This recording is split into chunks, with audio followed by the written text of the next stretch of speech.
Hello, and welcome to what I hope is going to be a reoccurring weekly segment that I'm going to call Monster Muse. This is an homage to all the insane monsters we find in our beloved monster manuals across hopefully multiple games or multiple publishers. I'm starting with, of course, the 2024 Monster Manual. It is my current most shiny monster manual that I have, and I absolutely adore all the art and all the creatures there. This is what we're going to do. We're going to pick out a monster, a random monster from the book. We are going to do a couple rolls on our monster tables here. We are going to do roll on the poem. Here we are going to do a vibe check here as well to see what type of theme or vibe our poem is going to have. Poem style and vibe and random monster. This is going to be absolutely crazy. This is going to be unhinged. These poems are going to be insane.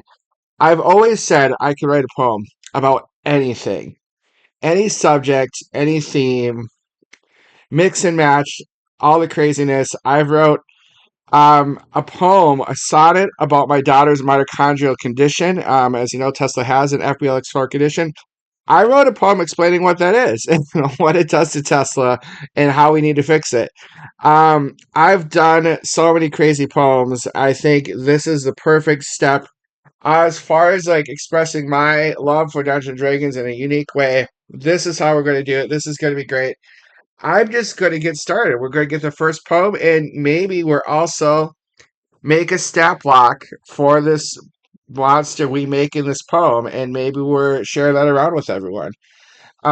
First monster is a mage. We have a mage apprentice, a mage, and an archmage. Not really a monster per se, but there we are. We're gonna do it. Let's see if we can get it in there. Um, we got three monsters. We're just gonna roll a dice here. Five. We're say I just have the normal mage. He's not an apprentice mage. He's not an archmage. He's like a middle of the road guy. Still pretty tough. CR6. Let's see what type of poem we're writing about for this mage. We're going to go to our list here. Oh, go to our list. As you can see, I'm still getting used to my transition screens. It's always going to be a problem. I wish we could. All right, let me go. Let me see if we can get the roll on. That's the important part. We need to get the roll on camera. I got an 89. Can you see that, folks? No, we'll work on it. We'll work on it. We're gonna work on it. We have to get some production value in here. We gotta production it up. Maybe I'll have to do some more splices. So, 89 is going to be a concrete poem shaped text to reflect subject. All right. We'll have to do some research on that one. I don't know what a concrete poem is, but we'll find out and we'll do it. I don't think I've ever done one before, so that'll be interesting. What is the theme around this wizard? It is 13. It is a mysterious wizard poem. Okay, or mage poem. So we're going to do a poem. The concrete style says shape to reflect subject. I'll look that up. We're going to do a mysterious concrete poem about a mage, and we're going to make a stat block for that wizard or for that mage once we get everything done. So I'm going to get started on that, and I will get that put in here, and then we'll share this. Okay, I am back, and let me just say, ouch. I've never wrote a concrete poem before. Um, so to summarize what a concrete poem is essentially a poem that takes on also an image when you write it. So you write a poem about flamingo, it is a flamingo. So I tried to do that as well. I wrote a poem about a mage. Um, a mysterious poem. I took more as like a horror, kind of Lovecraftian, wizard type style. I thought was appropriate for what the vibe was saying. And I tried to make a mage. I think it kind of worked out. I started using colors to be different textures of the drawing, so skin, staff, robe, book type things. I will transition to the poem in just a second. We'll get to reading it.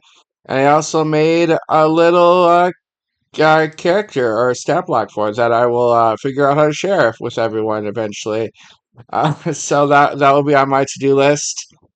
Let's go ahead and get into the poem. I mean, it was a fun poem. It was fun trying to shape it into what this was supposed to be, and I think in the end it kind of does look like the mage. I used the image from the monster manual as sort of a guide or template, and I think in the end it kind of did work out to what we wanted to do.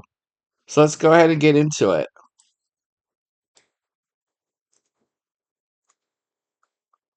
All right, so here's our image. We have our mage. We have our head. Here's his staff, the hand, kind of holding the staff, I guess. We have his other hand, the tapered robes. This is supposed to be his book and his pedestal. Um, it kind of does look a little bit like the silhouette of the mage. I'm pretty happy with it, being that it was a pretty complex picture for my first concrete poem. Should we have to do some more? Or hopefully, we'll try to improve upon the method and make it better. Obviously, the smaller the text, the easier it will be. I went to 10-point font for this one, guys, and I don't think we want it being much smaller, but maybe we try smaller text next time. Um, all right, let me go ahead and get into it. It is a little hard to tell when the poem starts.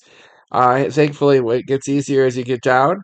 My step beyond borders, madness, gates beyond whisper, secrets for me to unfurl. Masters afraid declare I go beyond the limits. Insults, I am an apprentice no longer. I hold power they fear. Hesitated to take this beautiful gift for themselves. The void dread for the void opens. The adventurers who brought me the book are now rightfully dead from my might.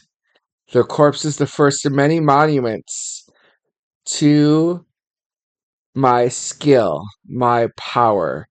I can hear the words flow in my mind, flying free from my lips. I can no longer stop them. I no longer attempt control. Pages on their own turn. Pages turn on their own. I no longer do I know if I am calling something out, or if in this tome something now tries to pull me within. They will know I lost my spot. They will know. They will come to read about my words, scrawled in the blood of the unworthy, sad minds with no vision to read the magic that lay before them. How shameful to wait for one with the vision and clarity to hear. And now, as my fellows scream with writhing on the ground of magical symphony, I take these final moments to revel in the transcendence that only I will bear witness to. I will be. What will I become? Let the truth transform this fragile mortal form into something greater. Let my skin rot into dried pages to hold the message from this world. Let my blood pool in ink, um, used by hands of the other world to share this new understanding. They change me into what I dare not try to understand. As long as I get power, I do not need to know what I will become. What I become. What I become.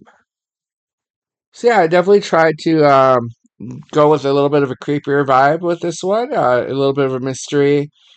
As far as what I did with this wizard, I thought it appropriate to make something of an abomination.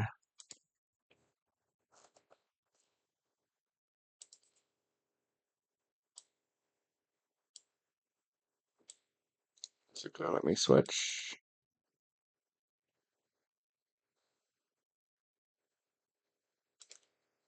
There we go. All right. So I went with something a mage kind of mixed something that became a wizard. Started with a wizard, becoming something clearly different. We kept a lot of his magical features. So he has a cone of cold. He's got his fireball. I gave him hold person for a little bit of control. He's got mage hand. He's got all the magic he did before. And then I gave him a couple other things. So he has a tentacle lash as a melee attack rather than an arcane burst. The tentacle blast or tentacle lash is still an intelligence based kind of a spell attack, dealing psychic damage as well as poison damage and giving the poison condition to give him a little bit more control. He also has the distorted spell burst, which does force damage, and he can do a combination of three of those attacks as a multi attack every turn. As a bonus action, on a recharge of 5 or 6, he can rip open the space between dimensions, allowing 1d3 imps to enter the world under his control. Once he does that, the imps will go after his initiative and on a recharges on a 5 or a 6. So he gains a little bit of kind of a boss fight feel. He gets a little bit more power. He gets a little bit more hit points. I raised his intelligence to 18 to give him a little bit more punch. I raised his constitution up a little bit to give him some more hit points. He is definitely something that could be a mid boss. As far as a quest hook, maybe your party knew someone from the adventuring group that delivered the book to him, and now that party's went missing. Maybe they're hired by a family member from the tower or Mage Guild from the tower to investigate reports of something happening there. Maybe he isn't even the boss at this point. Maybe he's kind of like a mid boss. He let something out with this spell, and now you have to deal with him and you have to deal with whatever he let out. I like this kind of boss. You're not really changing a lot. You're not making a whole new stat block, but you're altering something that's there to lean into a story that could already lean into a story that you made. Supports the story and gives you a very interesting creature to interact with, or hopefully a good battle as well. Like I said, I'll make sure this is available for free once I can figure out how to do that. Interesting poem. Like I said, never did a concrete poem before. A little rough, but we got there. We got it done. So we will see what the next poem is for next Tuesday. Otherwise, again, make sure you're staying healthy and staying safe. And thanks for tuning in.